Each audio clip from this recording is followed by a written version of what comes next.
Now, before we go for global business updates, Otis is here. We have Dr. Ruben Abati with us. Good morning, doctor. It's so good to see you and have you back on the show. Thank you. Thank you. How are you feeling now? Are you feeling better? Yeah, much better. Oh, that's great. Good to hear that. Thank you. And so now for global business updates, Rotus Odiri joins us. Hello, Rotus. Good morning, Dr. Abati. Welcome back. Good morning, Ayo. Good morning, Rufai. Yes, indeed. We kick off with exports, and foreign exchange. Korea releasing their export figures for January of this year, coming in at $53 billion in just 1 month. And it was mostly chips that boosted exports for Korea.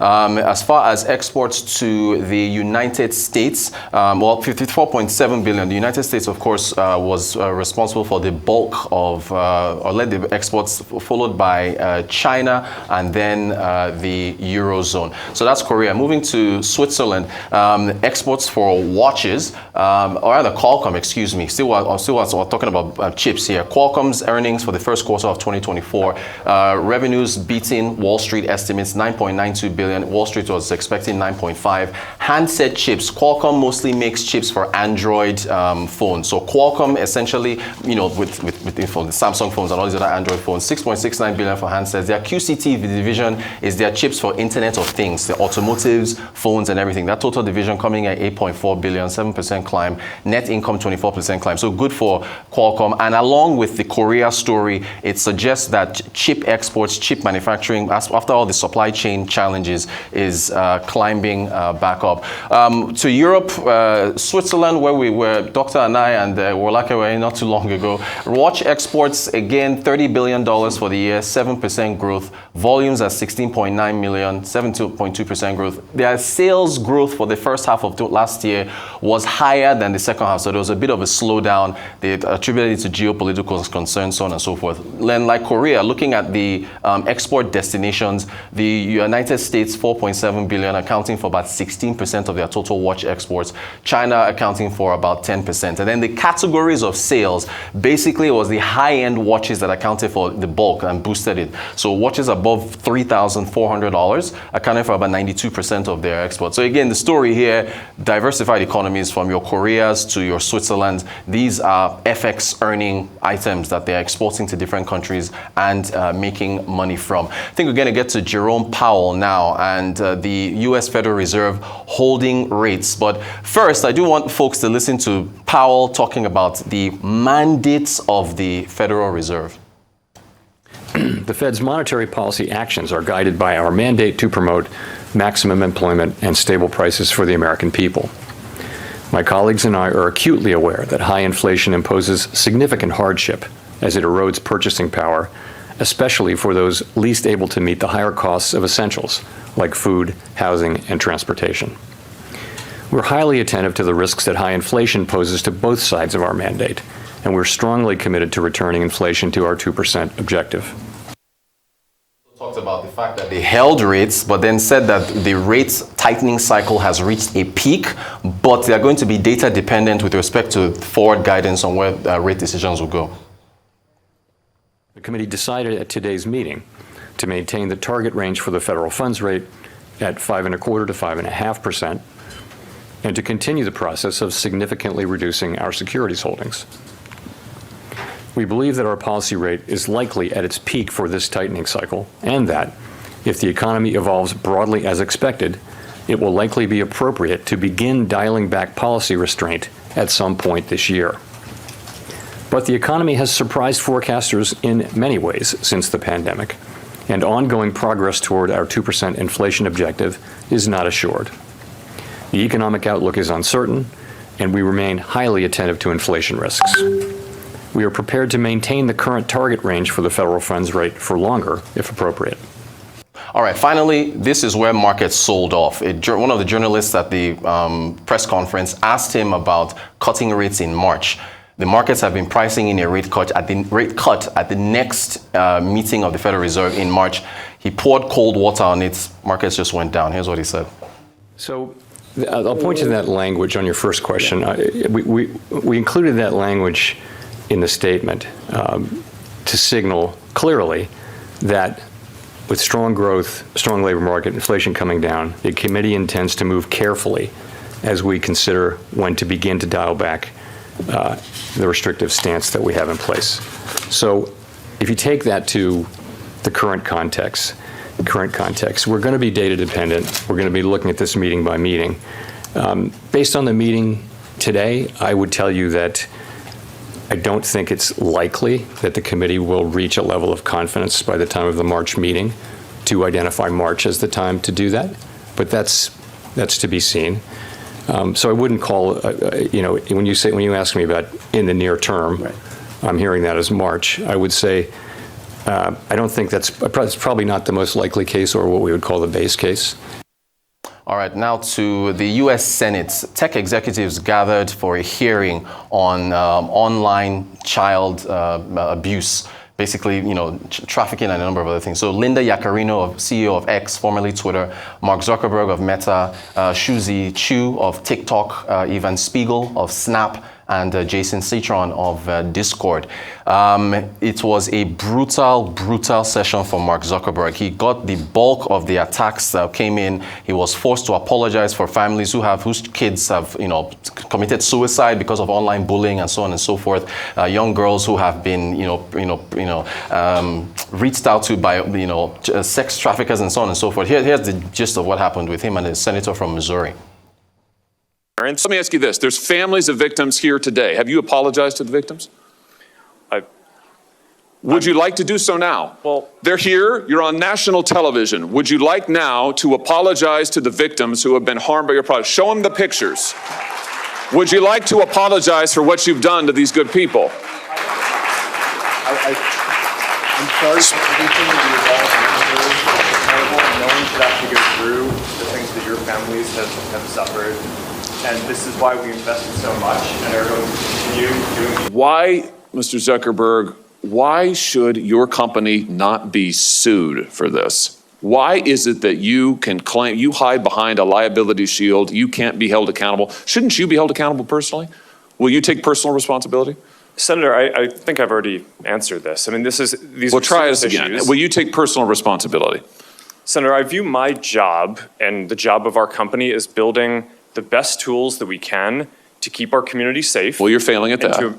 Well, Senator, we're doing an industry-leading effort. We build AI tools nonsense. Your product is killing people. Will you personally commit to compensating the victims? You're a billionaire. Will you commit to compensating the victims? Will you set up a compensation fund Senator, with your money? I think these are with your money. Senator, these are complicated issues. No, that's not a complicated question, though. That's Senator, a yes or no. Will you set up a victims' compensation fund with your money, the money you made on these families sitting behind you? Yes or no?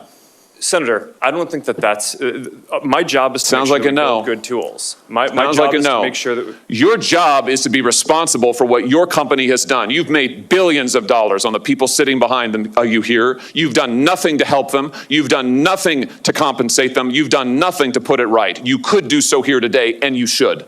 You should, Mr. Zuckerberg. U.S. institutions, to see a billionaire get chopped to pieces like that, it was quite the spectacle. Let's come to Nigeria now, and some moves made by the Central Bank of Nigeria. This, of course, had everyone talking yesterday with two new circulars that were released. First of all, let's talk about the NOPs, the net open position limit on foreign exchange exposure for commercial banks.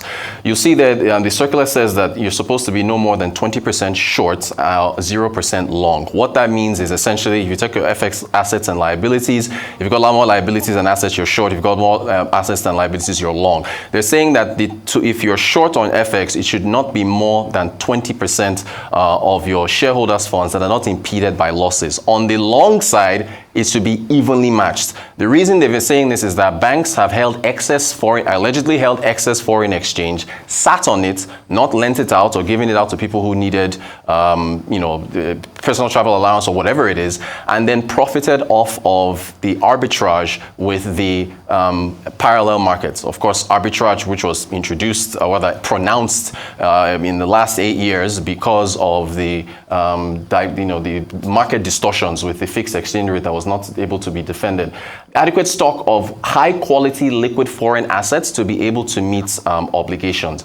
And then the central bank also said that borrowing and lending in the same currency in order to not avoid a mismatch of currencies or any distortions to that end. And then borrowing and lending the same interest rate basis, deadline is today. So they essentially put out this circular yesterday and the banks have to comply by the end of today. So what that means is if you have any excess long holdings, you probably have to sell it off, which might add some liquidity to the market. This is the one that really folks are talking about here. So the IMTOs, the International Money Transfer Operators, I think it was a September 2021 or was it 2022 circular that was put out that said that they couldn't, the rates that they quoted, well, there was a corridor, so no less than 2.5%, no higher than 2.5%. Sorry, minus 2.5 to plus 2.5%, around the previous day's closing rate on the official exchange rate. So in the heydays, maybe last year or whatever, when it was 450,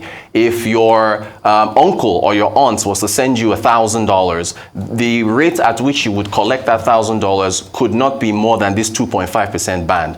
They took it off. They took off the cap because, again, caps distort markets. They disincentivize the IMTOs for basically wanting to do business here and basically selling more of their FX offshore. So now the IMTOs, if your uncle or aunt sends you $1,000, they will basically, assuming it's IMTO A, will tell you, okay, it's 1,500 per dollar. IMTO B could say it's 1,555. So they're going to allow a completely liberalized movement for the IMTOs, and it is expected that this is supposed to bring some form of transparency, hopefully encourage more liquidity into the market, and this is part of the plans that they're trying to put in place before we get to that meeting, the first meeting of the Monetary Policy Committee.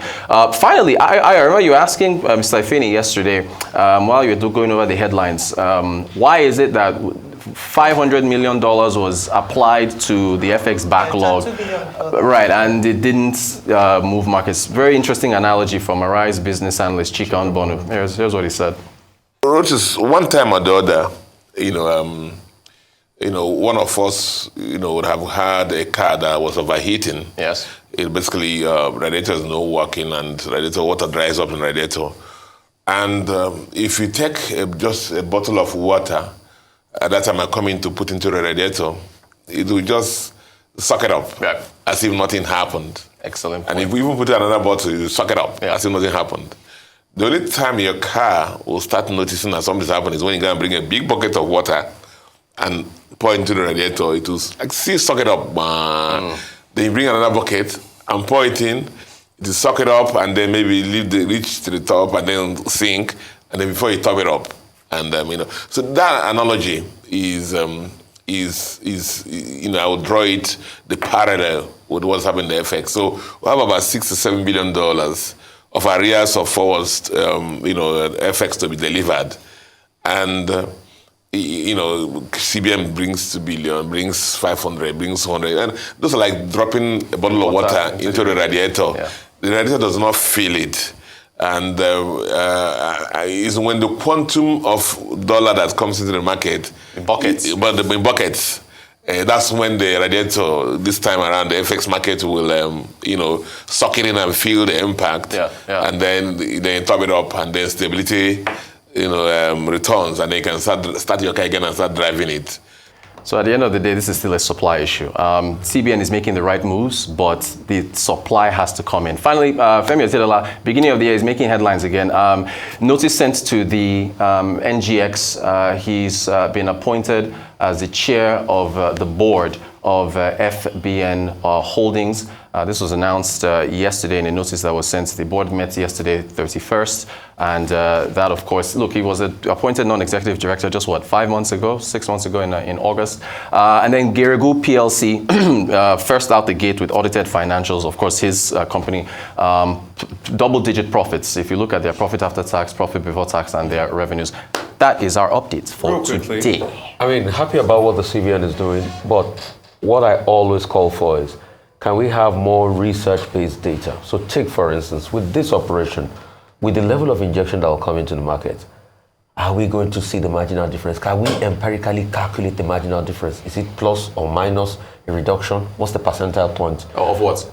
Of this thing the CBN has done, that they're saying the banks, if you have excess, sell it into and all of that.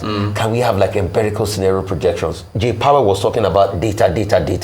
I don't know if you get my point. No, actually I don't. You need to help me So out. what I'm saying is, with this measure the CBN has put into the market, how is it going to affect the Forex market? What are we going to see? What percentage of reduction? Plus or minus 10 or 15%. Reduction in what? The arrears or what? No. Reduction in the price of dollar to naira. Because when you put this money in, you are telling the banks that, the excess you have, sell it into the market. You give them a deadline, 1st of February, isn't it? Okay. You get. Once you put it in, what's going to be the effect? Can we also make empirical calculations so that we are guided with data? So that's one question I'd like to ask. Okay. But it's a good measure. Yeah. I've got nothing against it. The long thrust will be production. Look at the figures you quoted from Korea. Over 50 billion from chips alone. Yeah. Look at Switzerland. Over 30 billion from wristwatches alone. What products, how many products do we have that are giving us that kind of money? All right. Very quickly, just wanted to go to, rightly said, we've talked about production in Nigeria for a long time. But let's talk about the grilling of Mark Zuckerberg and the other social media platform bosses. I thought it was just wonderful to see the interactions in the House, or just as an aside, between Mr. Hawley and Holden, like you mentioned, a billionaire of that caliber, and being able to answer for some of the policies. Last year, it was said that about 62% increase in the rate of suicides in the United States of America. Of course, not all of them can be attributed to social media, but you can understand the concern of the Senate as to why they would bring them in, especially because of the policies around protection of children, and how much these businesses would do this at the expense of some profit loss. Because the truth is, at the end of the day, it's all about the money. Because initially, they had Meta had molded the idea of having a child-friendly or child version of Instagram, but they're now shelving that idea. Perhaps they've seen that in terms of market acceptability, it's not going to make any sense. And so the continuous push by the United States Senate is, how can they continue to safeguard children, even though businesses also would think of how they continue to make money, but not at the expense of those children who lost their lives, or who keep losing their lives because of the exposure to social media, especially because they were not protected from bullying, things you mentioned, harassment, sexual harassment, and the like. So I hope this will continue, and that these organizations become responsible despite profit making at the forefront of their business. Okay, well, the congressional hearing in the U.S. yesterday, this is the point. The fact that since 2021, we have had many of these hearings, with Congress trying to pull back high-tech companies and to make them account for the kind of damage that happens to children. And the enabling law that they are working on is still a proposal. It's called Kids Safety Online Act.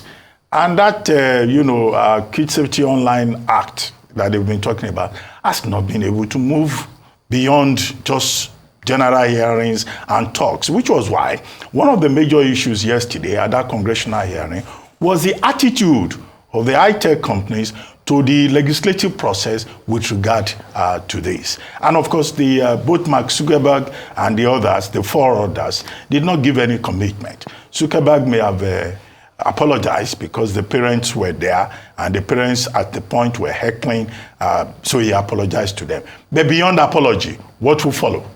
So I don't see any commitment on the part of the high-tech companies that attended or the ones that were not there.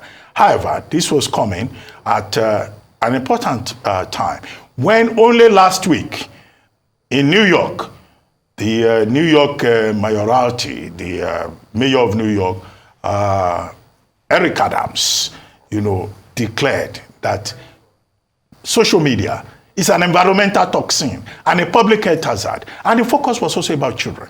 So what they did was to come up with an advisory, and also including parents. And the high-tech companies, they lean more towards parents playing their role rather than they taking responsibility. These are the issues there.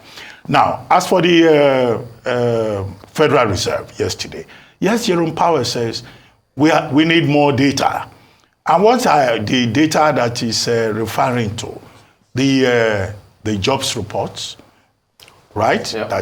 That have been expected. The January report that is expected tomorrow. The PCE that is also expected almost at the end of every month. Yeah. So the Federal Reserve is taking a cautious approach because they made a mistake previously, I think between 2021 and 2022, when they thought that, yes, indeed, the rate of inflation was not as high as expected, but then, they made a mistake. So this time, they are trying to be a bit more cautious.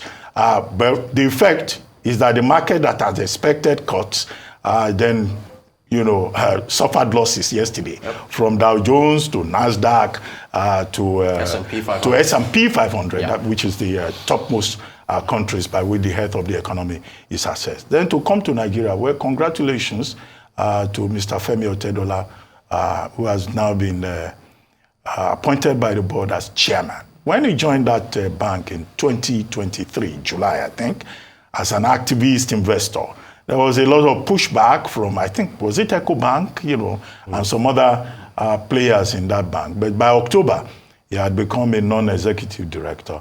And now he has become the chairman of the board. And it's a lucky moment for Femi Otedola. I mean, only this week, he alone has invested again in Dangote Cement. He alone, after a 7-year hiatus, has now been recognized by Forbes as being among the 20 richest billionaires in Africa. And then on top of all that, Geregu PLC, of which he's also chairman, is doing very well. Well, maybe he too needs to write a book on how to make money. His book is coming out. His book is coming out. Well, he'll get a book out. Well, even if I know that, it's not for me to announce before him. So, so this is it. Indeed. How people create wealth. Indeed. Real quickly, I just want to say something. The substantive matter as regards the social media case is Section 230 in America that says internet platform hosting the third-party content are not liable for what those third-party parties post. Except they repeal that law, you keep having what you're having. And so that was the substantive matter of the Department of Inquiry yesterday at the House. And this was not dealt with. Except this law, Section 230 is repealed. Nothing will happen. Sorry. All right, well, thank you very much, Rufai. And thanks, Rotus, for bringing us the Global Business Report.